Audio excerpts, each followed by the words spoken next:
Hello everyone, welcome to study tube. बढ़ते हैं NCERT exemplar में आगे और करते हैं आज हमारा चैप्टर नंबर 2 क्लास 9th से।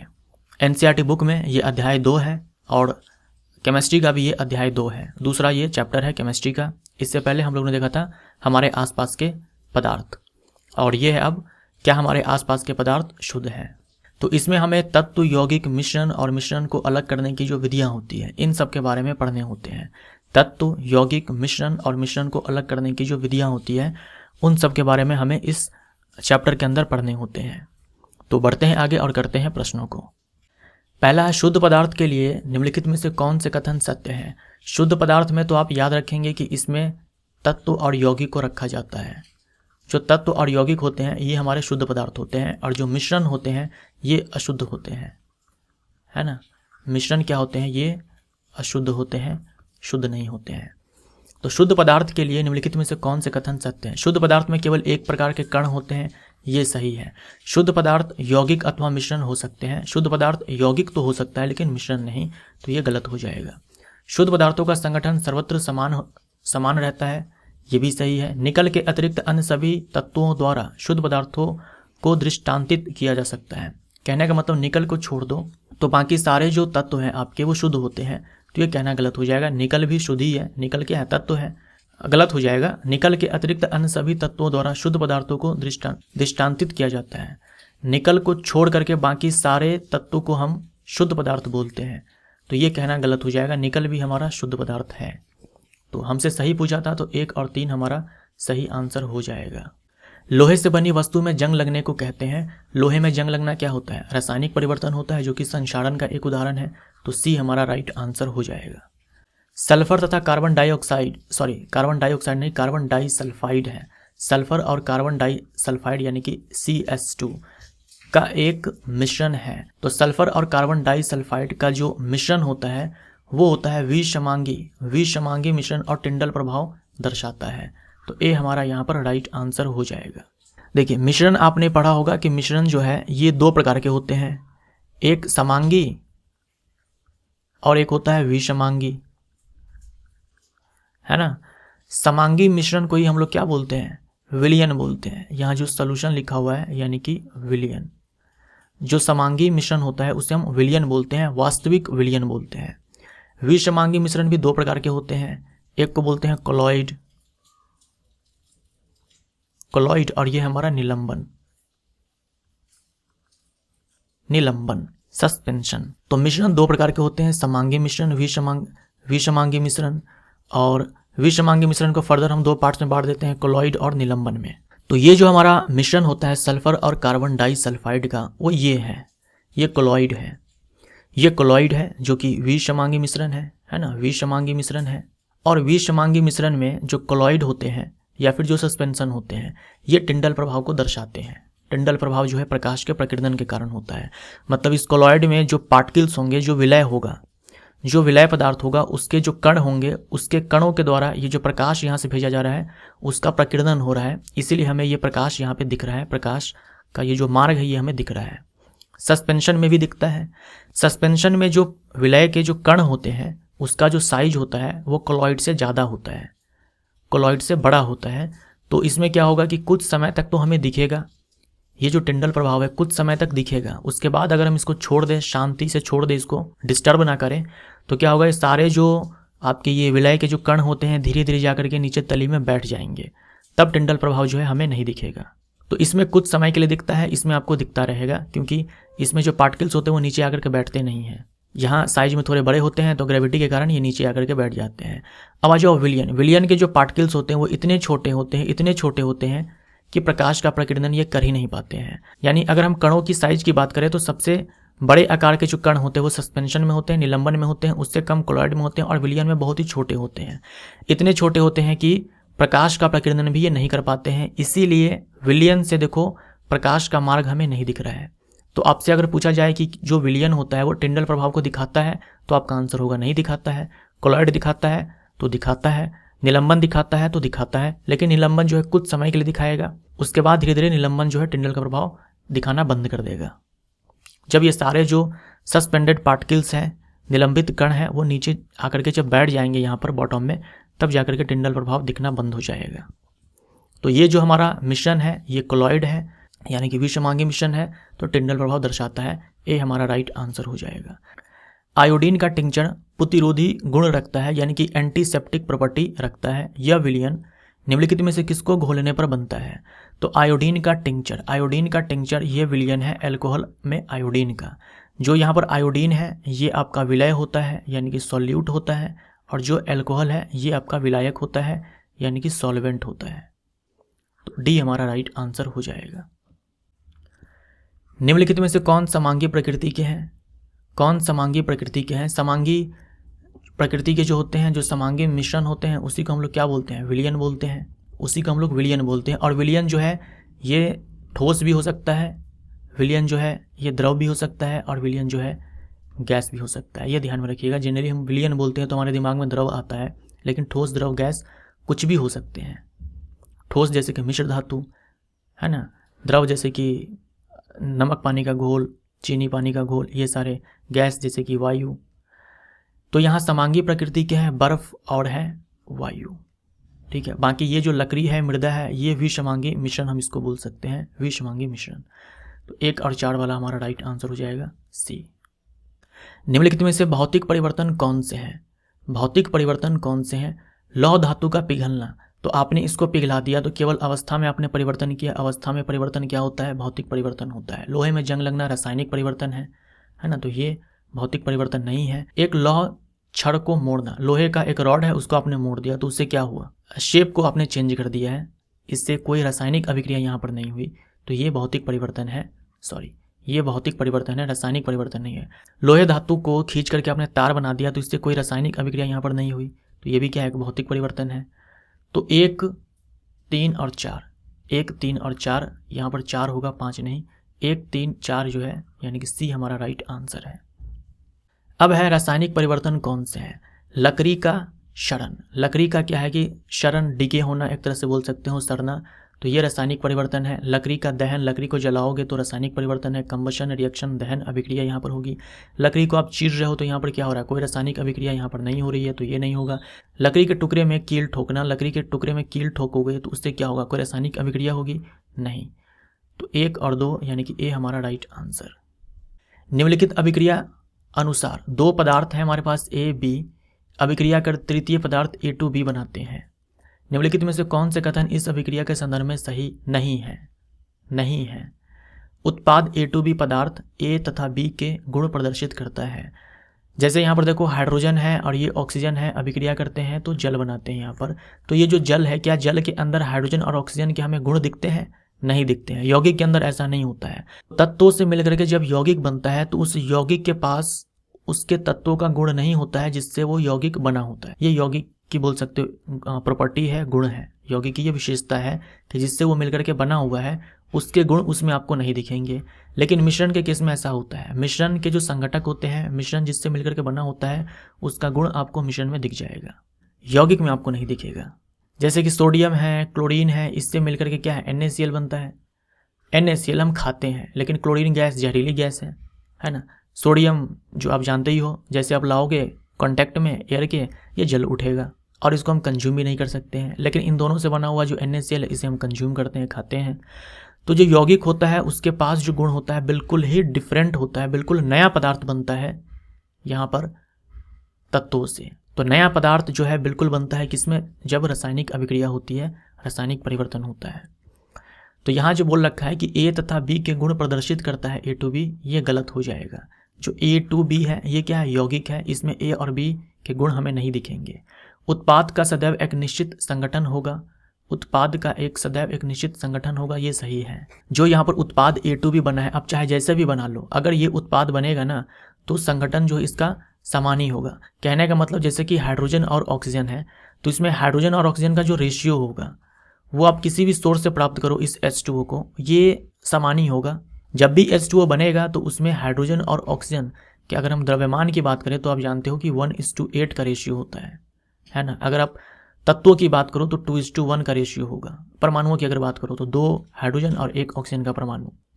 तो जब भी H2O बनेगा इसका जो संगठन होगा वो निश्चित होगा, फिक्स होगा। इस प्रकार का बना उत्पाद यौगिक के रूप में वर्गीकृत नहीं किया जा सकता है, गलत हो जाएगा। ये यौगिक ही है। इस प्रकार का बना उत्पाद एक तत्व है, गलत हो जाएगा, ये यौगिक है। तो जो हमसे पूछा है कि गलत नहीं है, हमसे पूछा है सही नहीं है, तो 1 3 4 1 3 4 सी हमारा राइट आंसर।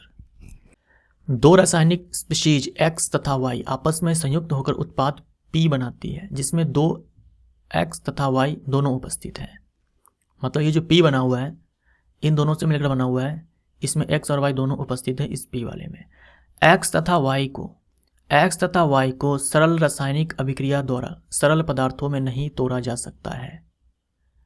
ठीक है, X और Y के बारे में ये कहा गया है कि सरल रासायनिक अभिक्रिया द्वारा सरल पदार्थों में नहीं तोड़ा जा सकता है। जैसे अगर हम वाटर की बात करें H2O, तो इसको हम तोड़ देते हैं H प्लस हाइड्रोजन और ऑक्सीजन में, है ना, इलेक्ट्रोलाइसिस करवा करके, रासायनिक अभिक्रिया करवा करके हम तोड़ देते हैं। जो तत्व होते हैं जैसे कि हाइड्रोजन ही है, ऑक्सीजन है, इसको हम नहीं तोड़ सकते हैं। इसको हम, है ना, सरल रासायनिक अभिक्रिया द्वारा सरल पदार्थों में नहीं तोड़ सकते। इससे सरल क्या होता है? तत्व से सरल पदार्थ होता है क्या? नहीं होता है। तो इसको हम और सरल पदार्थ में नहीं तोड़ सकते हैं। तो यहाँ पर ये जो लाइन आपको दिया गया है, इससे आपको ये बताना चाह रहा है ये इनडायरेक्ट वे में कि जो X है और Y है ये दोनों तत्व है ना, ये दोनों क्या है? तत्व है। इसीलिए सरल रासायनिक अभिक्रिया द्वारा सरल पदार्थों में नहीं तोड़ा जा सकता है। तो X तथा Y तत्व है, सही हो जाएगा, ये गलत हो जाएगा। तत्वों से मिलकर के P जो है यहाँ उत्पाद बना है, ये यौगिक है, तो ये सही हो जाएगा। P का एक निश्चित संगठन है, ये सही हो जाएगा, जैसा कि आपने देखा था 8 नंबर क्वेश्चन में। तो 1 3 4 जो है सत्य है, 1 3 4 यानी कि डी ऑप्शन हमारा करेक्ट है। अब यहाँ पर क्या है कि इन चारों में आपको मिश्रण दिए गए हैं, आपको इनको अलग करने की तकनीक बताना है ना, इनको अलग करने की, मिश्रण को अलग करने की तकनीक बताना है। पारा तथा जल, पारा तथा जल को आप कैसे अलग करोगे? देखो पारा भी क्या है? कमरे के ताप पर द्रव है, जल भी कमरे के ताप पर द्रव है, तो ये दोनों आपस में मिलते नहीं, ये अघुलनशील द्रव है। तो अघुलनशील द्रव करने के लिए सीधा सा इस्तेमाल करते हैं हम लोग पृथक्करण कीप का, है ना, पृथक्करण कीप का हम इस्तेमाल करेंगे। दोनों का जो घनत्व होगा अलग अलग होगा, है ना, जो हल्का होगा वो ऊपर रह जाएगा, जो भारी होगा नीचे चला आएगा, जो नीचे होगा उसको हम निकाल लेंगे यहाँ से। जैसे मिट्टी का तेल और जल में, जल जो है भारी होता है तो जल नीचे है, मिट्टी का तेल ऊपर है, यहाँ से हम जल को बाहर निकाल लेंगे और मिट्टी का तेल इसमें रह जाएगा। ठीक इसी तरीके से पारा तथा जल को अलग किया जाएगा, है ना। तो यहाँ पर हम लिख सकते हैं पृथक्करण कीप का इस्तेमाल करके, पृथक्करण कीप का इस्तेमाल करके। पोटेशियम क्लोराइड तथा अमोनियम क्लोराइड, पोटेशियम क्लोराइड है और अमोनियम क्लोराइड है। जो अमोनियम क्लोराइड है ये ऊर्ध्वपातित होता है, ये ऊर्ध्वपातित होता है। तो इन दोनों का जो मिश्रण है इसको हम गर्म करेंगे, गर्म करने के बाद क्या होगा? ये सीधा ठोस से गैस में कन्वर्ट हो जाएगा, तो इसका हो जाएगा ऊर्ध्वपातन, बच जाएगा पोटेशियम क्लोराइड। तो इसके लिए हम क्या इस्तेमाल करेंगे? ऊर्ध्वपातन, ऊर्ध्वपातन करवाएंगे हम। सामान्य नमक, जल तथा रेत, सामान्य नमक है, जल तथा रेत है। अच्छा, नमक तो जल में घुला हुआ होगा, नमक जल का तो घोल होगा, नमक जल का तो घोल होगा और उसमें रेत है, तो रेत को हम अलग कर सकते हैं, कैसे? छान करके। तो सबसे पहले क्या करेंगे कि हम छानेंगे, है ना, सबसे पहले हम इसको छानन विधि से छानेंगे, छानन विधि का इस्तेमाल करेंगे ताकि रेत जो है अलग हो जाए। उसके बाद बचेगा नमक पानी का घोल। तो नमक पानी घोल को अलग करने के लिए हम क्या करते हैं? एक तो हमारे पास है वाष्पन, है ना, एक तो है वाष्पन, और वाष्पन के स्थान पर आसवन भी किया जा सकता है ना, वाष्पन या फिर आसवन। केरोसिन, तेल, जल तथा नमक, है ना, यहाँ पर तेल है, मिट्टी का तेल है, जल है, नमक है। तो सबसे पहले क्या करेंगे हम? जल नमक तो आपस में घुल जाएंगे जैसा कि सी में था। उसके बाद है तेल, जो कि घुलेगा नहीं, ये जो घोल होगा हमारे पास इसमें ये घुलेगा नहीं। तो सबसे पहले क्या करेंगे? यहाँ पर फिर से पृथक्करण कीप का इस्तेमाल करेंगे, पृथक्करण कीप का इस्तेमाल करेंगे सबसे पहले, और इससे क्या होगा कि तेल को हम अलग कर लेंगे। तेल को अलग करने के बाद फिर से वही काम करेंगे, वाष्पन या फिर आसवन। तो ये सारे तरीके हैं। इस वाले में हमने ऊर्ध्वपातन करवाया, इस वाले में हमने पहले छाना, उसके बाद हमने वाष्पन या आसवन करवाया। उसके बाद इस वाले में क्या किया हम लोगों ने? सबसे पहले पृथक्करण कीप का इस्तेमाल किया, उसके बाद वाष्पन या आसवन करवाया। आसवन उपकरण में ए तथा बी में से कौन सी नली संघनित्र के रूप में अधिक प्रभावी होगा, यानी कि कंडेंसर के रूप में अधिक प्रभावी होगा। कंडेंसर यानी कि गैस को कंडेंस करके वो लिक्विड बना देगा, है ना। आसवन में भी हम लोग क्या करते हैं, आसवन में भी हम मिक्सचर को गर्म करते हैं, जो जिसका बॉइलिंग पॉइंट कम होता है वो पहले भाप में बदल जाएगा।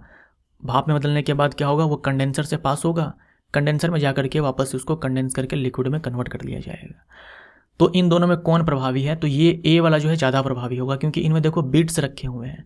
ये सारे बीट्स रखने के कारण क्या होगा कि जो पृष्ठीय क्षेत्रफल होगा इसके अंदर वो ज़्यादा हो जाएगा। पृष्ठीय क्षेत्रफल ज़्यादा हो जाएगा तो और अच्छे से क्या होगा, संघनन हो पाएगा भाप का, गैस का और अच्छे से संघनन हो पाएगा। तो ज़्यादा प्रभावी ए है। इस वाले में पृष्ठीय क्षेत्रफल ज़्यादा है, इस वाले में कम है। पृष्ठीय क्षेत्रफल इस वाले में ज़्यादा इसलिए है क्योंकि इसमें बहुत सारे बीड्स रखे हुए हैं। तो सबका पृष्ठीय क्षेत्रफल अगर हम ऐड करें तो ओवरऑल पृष्ठीय क्षेत्रफल यहाँ पर जो है बहुत ही ज़्यादा है, जिसके कारण संघनन इसमें अच्छे से हो पाएगा। वाष्पन द्वारा नमक को उसके विलयन से पुनः प्राप्त किया जा सकता है, इसके लिए कोई अन्य तकनीक सुझाइए। तो इसके लिए एक तरीका है क्रिस्टलाइजेशन यानी कि क्रिस्टलीकरण, हिंदी में बोलेंगे क्रिस्टलीकरण, एक ये भी तरीका है। समुद्री जल को समांगी तथा साथ ही विषमांगी मिश्रण के रूप में भी वर्गीकृत किया जा सकता है। टिप्पणी कीजिए। समुद्री जल में क्या होता है, नमक होता है ना, नमक होता है। समुद्री जल में नमक घुला होता है, तो नमक पानी का जो घोल होगा वो समांगी मिश्रण होगा, और साथ ही पानी के अंदर बहुत सारे डस्ट पार्टिकल्स होंगे, रेत होंगे, कीचड़ होंगे, ये सारी चीज़ें होंगे, तो वो सारे अगर घुले हैं तो विषमांगी मिश्रण। बस हो गया, यही चीज़ यहाँ बताना है आपको। समांगी मिश्रण हम इस सेंस में बोल सकते हैं कि इसमें नमक घुला हुआ है, पानी में नमक है, जल में नमक है, तो समांगी मिश्रण। उसके बाद और भी बहुत कुछ है, कीचड़ है, रेत है, कंकर है, पत्थर है, ये सारे भी हैं। तो अगर इन सबको ध्यान में दें तो विषमांगी मिश्रण है। नमक के विलयन को जल से तनु करते समय, नमक के विलयन को जल से तनु करते समय मतलब नमक जल का घोल था, उसमें ये और पानी डाल रहा था, तनु करते समय और पानी डाल रहा था। एक विद्यार्थी ने गलती से एसीटोन जिसका बॉइलिंग पॉइंट ये है मिला दिया। एसीटोन को पुनः प्राप्त करने के लिए हम क्या तकनीक अपना सकते हैं, एसीटोन और जो वाटर है, जल है, ये दोनों घुलनशील द्रव है ना, घुलनशील द्रव को अलग करने के लिए जो विधि है हमारे पास वो है आसवन, और एक और है प्रभाजी आसवन। आसवन विधि का इस्तेमाल हम तब करते हैं जब दोनों के क्वथनांक के बीच जो अंतर है यानी कि डेल्टा पी है वो हमारा 25 डिग्री सेल्सियस से ज़्यादा होना चाहिए, या फिर बोल दो 25 केल्विन से ज़्यादा होना चाहिए। तो जल का जो क्वथनांक है वो है 100 डिग्री सेल्सियस, पानी का जो एसीटोन का जो क्वथनांक है वो है 56 डिग्री सेल्सियस। तो अगर आप इसका डिफरेंस देखो तो ये ज़्यादा है ना, 44 डिग्री सेल्सियस है, जो कि 25 डिग्री सेल्सियस से ज़्यादा है। तो यहाँ पर हम आसवन विधि का इस्तेमाल करेंगे। एसीटोन को पुनः प्राप्त करने के लिए हम क्या करेंगे, आसवन विधि का इस्तेमाल करेंगे। हम मिश्रण को क्या करेंगे, गर्म करेंगे। इससे जो ये एसीटोन ये काफ़ी ज़्यादा वाष्पशील होता है, तो ये जल्दी से वाष्प में कन्वर्ट हो जाएगा। फिर कंडेंसर की मदद से इसको ठंडा कर लेंगे, अलग कर लेंगे, और पानी जो है 100 डिग्री सेल्सियस पर पहुँचेगा, तब जा करके वो भाप में बदलेगा। उससे बहुत ही पहले ये एसीटोन जो है भाप में बदल जाएगा, और इसको हम ठंडा करके वापस से अलग कर लेंगे, लिक्विड बना करके। तो ये आसवन विधि का हम इस्तेमाल करेंगे। आप क्या परीक्षित करेंगे जब 60 डिग्री सेल्सियस पर बने पोटेशियम क्लोराइड के एक संतृप्त विलयन को सामान्य ताप तक ठंडा होने दिया जाता है। संतृप्त विलयन हम किसे बोलते हैं, जैसे एक विलयन है उसमें आप और सल्यूट और विलय नहीं घोल सकते हो। कोई मान लो विलयन है, इसमें आप और विलय नहीं घोल सकते हो, मतलब पेट भर चुका है इस विलयन का, ये और नहीं खाएगा विलय, तो हम बोलेंगे इस विलयन को संतृप्त। लेकिन फिर भी आप चाहते हो कि नहीं, थोड़ा विलय हम और घोलना चाहते हैं, तो आप तापमान बढ़ाओ। जैसे आप तापमान बढ़ाओगे ये वापस से असंतृप्त हो जाएगा, मतलब इसका पेट और खाली हो जाएगा, थोड़ा सा ये और खाएगा, है ना। फिर हम तापमान बढ़ाएंगे, फिर से थोड़ा पेट खाली हो जाएगा, फिर और खाएगा। तो ऐसे हम तापमान बढ़ाएंगे, ये असंतृप्त हो जाएगा, हम विलय घोलेंगे, वापस से संतृप्त कर देंगे। तो ऐसे ही क्या किया गया कि 60 डिग्री सेल्सियस टेम्परेचर पर पोटेशियम क्लोराइड को इसमें घोला गया। अगर 25 डिग्री सेल्सियस पर यानी कमरे के तापमान पर पोटेशियम क्लोराइड को घोला जाता, तो जितना 60 डिग्री सेल्सियस पर घोला गया है ना, उतना नहीं घुलता। जैसे मान लो कि कमरे के तापमान पर हुआ ये कि 50 ग्राम, मान के चलो एग्जाम्पल के तौर पर मैं ले रहा हूँ कि 50 ग्राम कमरे के तापमान पर जो है विलयन में अगर घुलता तो ये संतृप्त हो जाता। कमरे के तापमान पर विलयन में 50 ग्राम पोटेशियम क्लोराइड है तो ये संतृप्त है। अब हमने क्या किया, टेम्परेचर बढ़ाया, 60 डिग्री कर दिया। 60 डिग्री पे क्या हुआ कि 50 ग्राम के बजाय इसमें क्या है कि 70 ग्राम पोटेशियम क्लोराइड घुल गया। 60 डिग्री सेल्सियस पर क्या हुआ, 70 ग्राम घुला, तब जाकर के ये संतृप्त हुआ। अब हम जब वापस से टेम्परेचर को कम करेंगे, सामान्य ताप तक ठंडा करेंगे हम इसको, तो क्या होगा, जो आपने 30 ग्राम इसमें एक्स्ट्रा घोल दिए हैं तापमान बढ़ा करके, ये वापस से ठोस के रूप में अलग हो जाएगा। तो यही चीज़ होगा, है ना। जब इसको ठंडा करेंगे तो ये पोटेशियम क्लोराइड जो है कुछ ठोस के रूप में अलग हो जाएगा, जो आपने एक्स्ट्रा घोले हैं तापमान बढ़ा करके। शक्कर के जलीय विलयन को शुष्कन तक गर्म किया जाता है। तो शक्कर के जलीय विलयन को अगर आप गर्म करोगे तो जल तो वाष्प बनकर निकल पड़ेगा, बचेगा शक्कर। उसको गर्म करते रहोगे तो शक्कर क्या होगा, काली पड़ जाएगी। लौह छीलन यानी कि आयरन की बात कर रहा है, तथा सल्फर की बात कर रहा है। इस मिश्रण को हम अगर तेजी से गर्म करें तो आयरन सल्फाइड बनेगा। तो ये ABC हमारा कवर हो गया।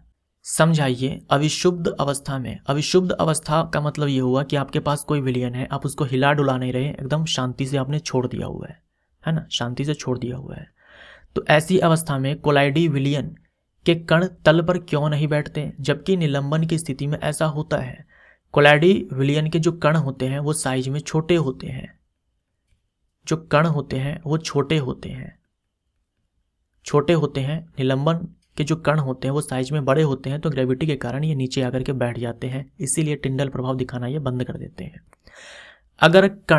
अगर विलयन के कण जो है तली में आकर के बैठ जाए तो हम उस विलयन को अस्थायी विलयन बोलते हैं। ये चीज़ याद रखिएगा, अस्थायी विलयन बोलते हैं।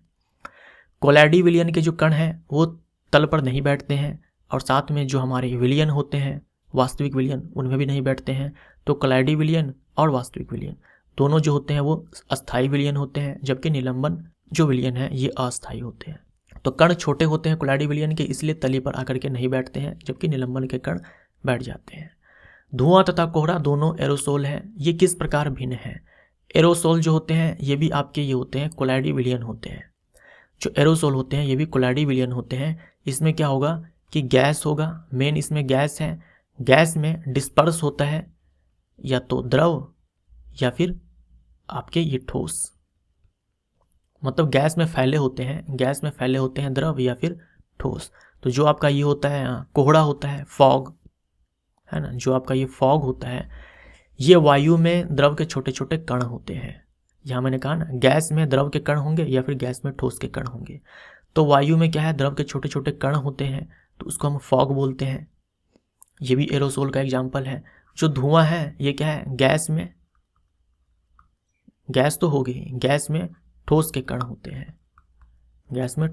होते हैं, धुआं में। तो धुआं भी एरोसोल है जिसमें गैस में ठोस है, और कोहरा भी एरोसोल है जिसमें कि गैस में द्रव के कण है। और एरोसोल जो है ये कोलाइडी विलयन है, मतलब धुआं और कोहरा दोनों कोलाइडी विलयन है। निम्नलिखित को भौतिक अथवा रासायनिक गुणों में वर्गीकृत कीजिए। स्टील के एक नमूने में कहा गया है कि 98% आयरन है, 1.5% कार्बन है और 0.5% अन्य तत्व है। तो ये इसका भौतिक गुण है। ये इसका क्या है, भौतिक गुण है कि इसमें आयरन इतना है, कार्बन इतना है और अन्य तत्व इतना है। जिंक हाइड्रोजन गैस के निष्कासन के साथ हाइड्रोक्लोरिक अम्ल में घुलता है। मतलब यहाँ पर एक रिएक्शन आपको कह दिया गया है कि जिंक है, ये HCl है, यहाँ से ZnCl2 बनता है और H2 गैस यहाँ पर उत्सर्जित होती है। तो ये क्या है, रासायनिक गुण है। जिंक का रासायनिक गुण है ये, है ना, ये जिंक का रासायनिक गुण है, ये भौतिक गुण है। धात्विक सोडियम पर्याप्त मुलायम होता है जिसे चाकू के द्वारा काटा जा सकता है। तो सोडियम धातु जो होती है मुलायम होती है, इसे चाकू से काटा जा सकता है। तो ये सोडियम के पास भौतिक गुण है ना।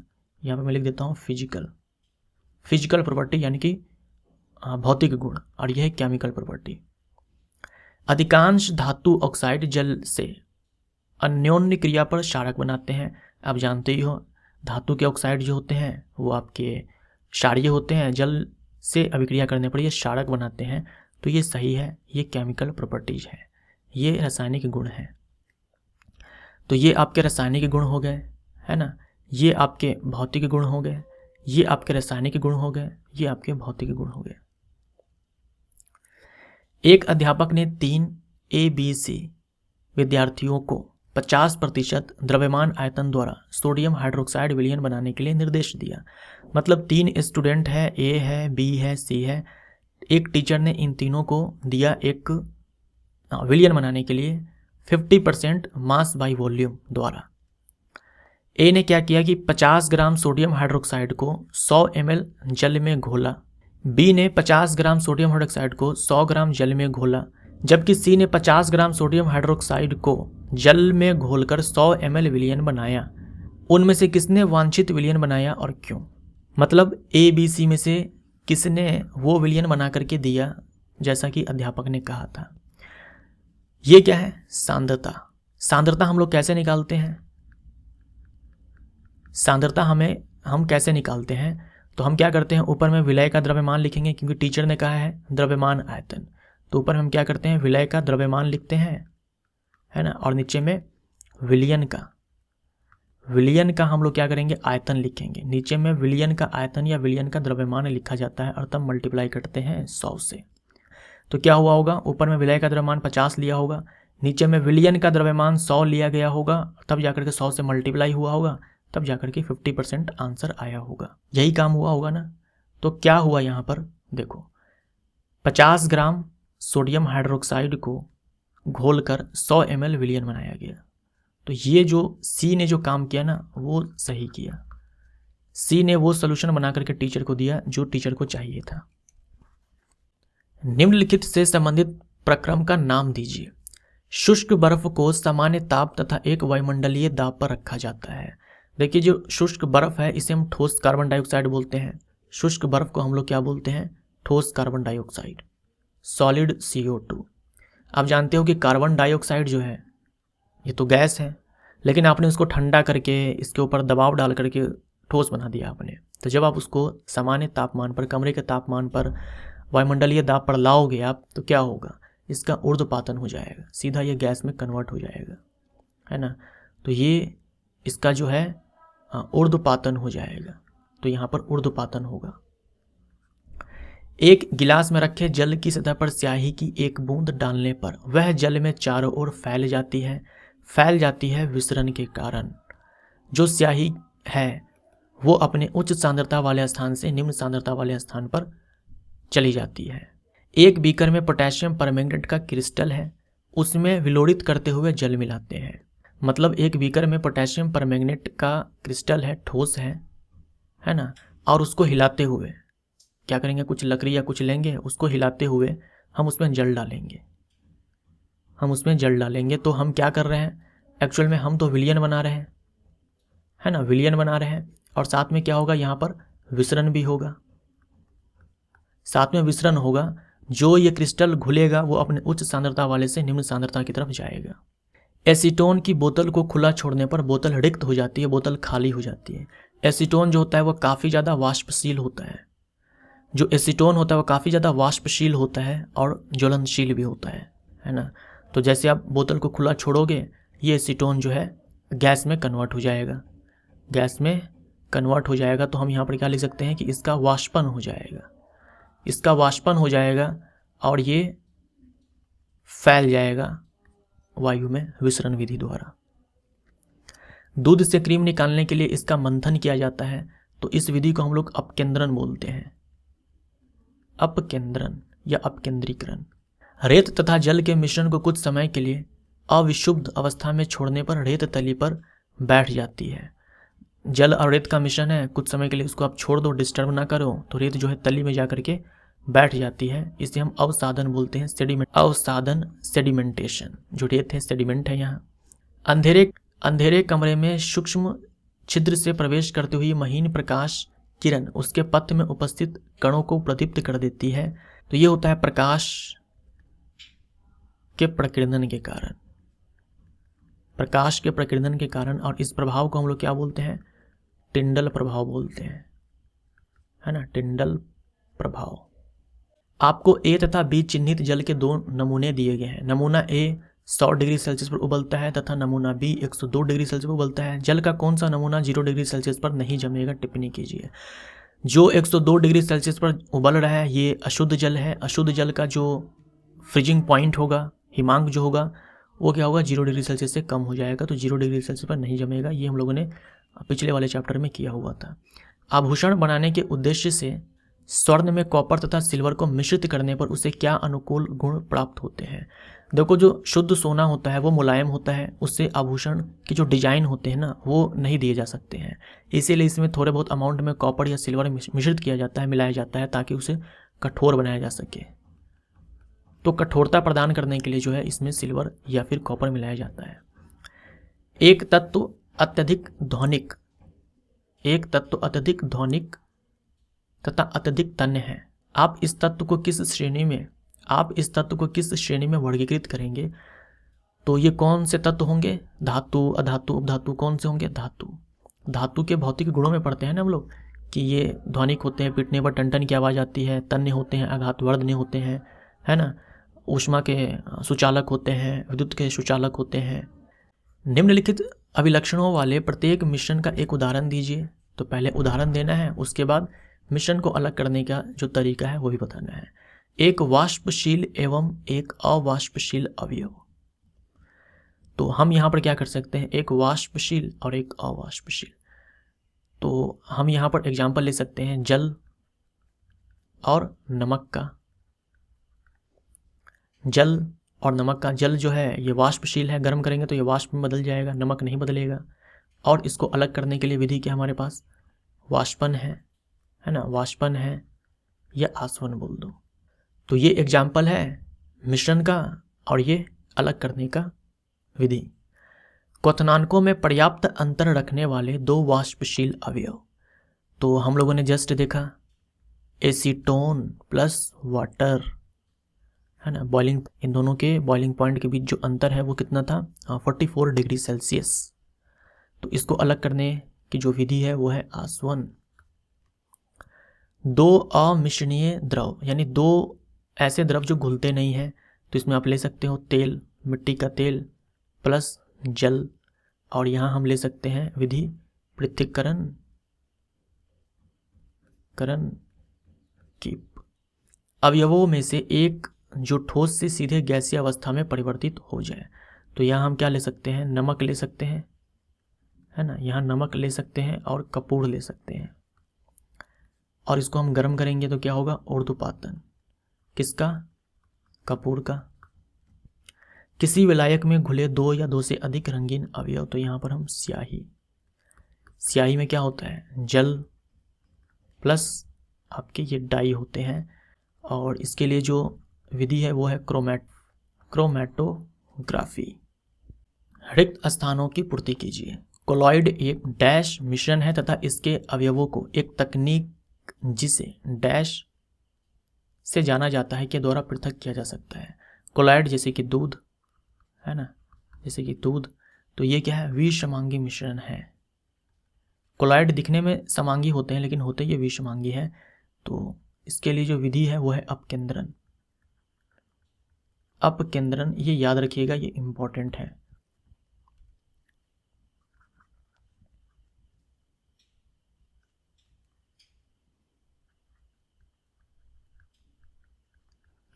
अपकेंद्रण विधि द्वारा अलग किया जा सकता है। बर्फ, जल तथा जलवाष्प भिन्न दिखते हैं तथा भिन्न डैश गुण प्रदर्शित करते हैं, परंतु वे डैश दृष्टि से समान हैं। तो भौतिक गुण, ये तीनों जो है बर्फ, जल तथा जलवाष्प, भौतिक गुण जो है भिन्न भौतिक गुण प्रदर्शित करते हैं, लेकिन सारे के सारे जो है रासायनिक दृष्टि से समान ही है। एक पृथक्कारी किप में जल तथा क्लोरोफॉर्म का मिश्रण लेकर मिश्रित किया तथा कुछ समय के लिए अविशुद्ध अवस्था में छोड़ दिया। पृथक्कारी किप में ऊपरी सतह डैश की तथा निचली सतह डैश की होगी। क्लोरोफॉर्म और जल, इन दोनों को क्या किया, मिक्स किया, उसके बाद क्या हुआ कि छोड़ दिया कुछ समय के लिए। तो ये दोनों घुलते नहीं हैं, है ना, अघुलनशील होते हैं दोनों। क्लोरोफॉर्म का जो घनत्व है वो ज़्यादा होता है, तो ये निचली सतह में रहेगा, CH3 ये क्लोरोफॉर्म का फॉर्मूला होता है, CHCl3। तो निचली सतह क्लोरोफॉर्म की होगी और ऊपरी सतह जल की होगी। जल का घनत्व कम है तो ये ऊपरी सतह में। दो या अधिक मिश्रणीय द्रवों जिनके क्वथनांक में 25 केल्विन से कम अंतर है के मिश्रण को डैश विधि द्वारा अलग किया जा सकता है। प्रभाजी आसवन। प्रभाजी आसवन विधि का इस्तेमाल हम तब करते हैं जब दो घुलनशील द्रवों के क्वथनांक के बीच का जो अंतर है वो 25 केल्विन या 25 डिग्री सेल्सियस से कम हो। अगर ज़्यादा होगा तो हम सिंपली आसवन करवाएंगे। तो जो कच्चे तेल होते हैं जो हम खरीद के लाते हैं दूसरे देशों से, जैसे कि रसिया से ला रहे हैं, तो वहाँ से पेट्रोल, डीजल, इन सबको अलग करने के लिए इसी विधि का इस्तेमाल किया जाता है, प्रभाजी आसवन। कुछ बूंद दूध युक्त जल में प्रकाश गुजारने पर वह नीली झलक दर्शाता है। यह दूध के द्वारा प्रकाश के, तो दूध जो है ये कोलॉइड है ना, ये कोलॉइड है, तो यहाँ से क्या होगा, टिंडल प्रभाव होगा। तो यह दूध के द्वारा प्रकाश के प्रकीर्णन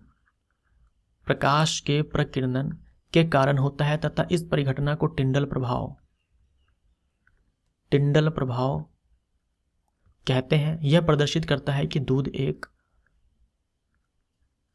कोलॉइडी विलयन है। चुकंदर तथा गन्ने से प्राप्त सुक्रोस यानी कि C12H22O11 के क्रिस्टलों को मिश्रित किया गया। क्या यह एक शुद्ध पदार्थ है अथवा मिश्रण है? इसका कारण दीजिए। देखो, चाहे आप सुक्रोज को चुकंदर से लाओ चाहे गन्ना से लाओ, है तो सुक्रोज ही, है तो यही। जो केमिकल कंपोजिशन है वो तो यही है। फॉर एग्जाम्पल, आप पानी को आप कहीं से भी लाओ, किसी भी स्रोत से लाओ, और उन दोनों को मिक्स करो तो मिश्रण थोड़ी ना हो जाएगा, वो अशुद्ध पदार्थ थोड़ी हो जाएगा। वो रहेगा तो पानी ही, वो पानी ही रहेगा, वो यौगिक ही रहेगा। तो ये शुद्ध पदार्थ है, ये सही है, ये शुद्ध पदार्थ है। आपके परिवेश में प्रेक्षित टिंडल प्रभाव के कुछ उदाहरण दीजिए। तो यहाँ देख लो आप, ये आपको दिख रहा है, ये प्रकाश का मार्ग आपको दिख रहा है, यही है टिंडल प्रभाव, है ना। ये टिंडल प्रभाव ही है। जो भी वायु में जो भी डस्ट पार्टिकल्स हैं उससे प्रकाश जो है वो प्रकीर्णित हो रहा है। तो आपके परिवेश में प्रेषित टिंडल प्रभाव के कुछ उदाहरण दीजिए, जिसमें से एक ही हो जाएगा। क्या हम पृथकारी कीप का उपयोग कर जल में घुलित एल्कोहल को पृथक कर सकते हैं? एल्कोहल यानी कि शराब। तो पानी में आप दारू मिला दो तो क्या उसको पृथक्करण कीप के द्वारा अलग कर सकते हो? दारू और पानी के विलयन को आप इस पृथक्कारी कीप की मदद से अलग कर सकते हो कि दारू अलग पानी अलग? हम नहीं कर पाएंगे ऐसा, क्योंकि दोनों जो है घुलनशील द्रव है। घुलनशील द्रव को जो है हम कभी भी पृथक्कारी कीप के इस्तेमाल से अलग नहीं कर सकते। जो अघुलनशील होते हैं उसको हम अलग कर सकते हैं। कैल्शियम कार्बोनेट गर्म किए जाने पर कैल्शियम ऑक्साइड तथा कार्बन डाइऑक्साइड देता है ना। हमसे बोला गया कि ये कैल्शियम कार्बोनेट है, इसको जब हम गर्म करेंगे तो calcium oxide plus carbon dioxide देता है। क्या यह एक भौतिक अथवा रासायनिक परिवर्तन है? हमने गर्म किया है, थर्मल डिकम्पोजिशन यानी कि तापीय अपघटन हुआ है यहाँ पर। उपरोक्त विधि से प्राप्त उत्पादों में से क्या आप एक अम्लीय तथा एक क्षारकीय विलयन बना सकते हैं? देखिए, ये जो है ये धातु के ऑक्साइड है। धातु के ऑक्साइड क्षारीय होते हैं, तो जब हम इसका रिएक्शन करवाएंगे जल के साथ तो यहाँ पर बन जाएगा कैल्शियम हाइड्रोक्साइड, जो कि एक प्रबल क्षार है। ये अधातु का ऑक्साइड है, तो जल के साथ अभिक्रिया करने पर ये अम्ल बनाएगा। जल के साथ अभिक्रिया करवाएंगे तो कार्बोनिक अम्ल बन जाएगा। अधातुएं सामान्यतः ऊष्मा तथा विद्युत की अल्पचालक होती है। ये चमकदार, ध्वनिक, आघातवर्धनीय नहीं होती है, परंतु रंगीन होती है। ठीक है, तो क्या करना है? अच्छा, ये बताना है हमें ABCDEF। एक चमकदार अधातु का नाम दीजिए। आयोडीन। आयोडीन के पास धातु जैसी चमक होती है, लेकिन ये अधातु है। सामान्य ताप पर द्रव के रूप में उपस्थित एक अधातु का नाम ब्रोमीन, है ना। एक अधातु का अपरूप विद्युत का सुचालक है। अपरूप का नाम दीजिए। ग्रेफाइट। कार्बन का अपरूप। एक अधातु का नाम दीजिए जिसको सर्वाधिक यौगिक बनाने के रूप में जाना जाता है। कार्बन। कार्बन के अतिरिक्त अपरूपता दर्शाने वाले एक अधातु का नाम दीजिए, जैसे कि फास्फोरस है, सल्फर है। दहन के लिए आवश्यक एक अधातु का नाम दीजिए। ऑक्सीजन।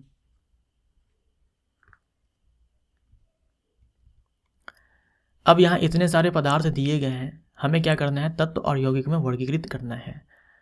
तो हम क्या करते हैं? हाईलाइट कर देते हैं जो भी आपके ये हैं तत्व हैं। कॉपर तत्व है, आयरन तत्व है, आपके जिंक तत्व है, ऑक्सीजन तत्व है, मरकरी तत्व है। ठीक है, यौगिक कौन है? ये कैल्शियम कार्बोनेट, ये जल। अच्छा, यहाँ जो हीरा है इसको भी हम तत्व में गिनती कर सकते हैं, हीरा जो है कार्बन का ही अपरूप है।